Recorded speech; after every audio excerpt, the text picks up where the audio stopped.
On October 29, 2012, Hurricane Sandy, the largest Atlantic hurricane on record, hit New York City.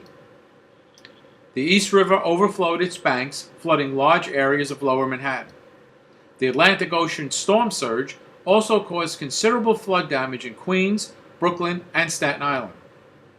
The extensive flooding created environmental conditions that may have led to an increased risk of symptoms such as wheezing, persistent cough, and shortness of breath, together known as lower respiratory symptoms or LRS.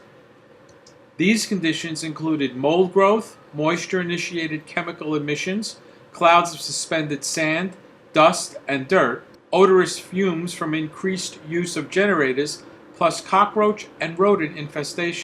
Those with respiratory conditions resulting from the September 11th attacks were uniquely vulnerable to the health impact of Hurricane Sandy. This study examined the relationship between Sandy-related exposures and post-Sandy LRS in a population with prior exposure to the WTC disaster. The study was divided into groups based on three types of Hurricane Sandy-related inhalation exposures: reconstruction exposure, exposure to mold or damp environments, and exposure due to other respiratory irritants. Over one-third of those who participated in the study reported post-Sandy LRS. Enrollees reporting at least one of the exposures were twice as likely to have post-Sandy LRS. In fact, the risk of LRS increased with the number of exposures reported.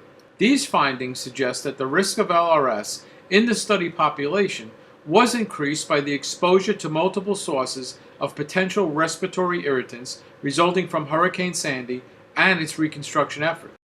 Health organizations should make the public aware of potential exposure to toxins and stress the importance of wearing personal protective equipment, especially for those performing reconstruction and cleanup after a hurricane.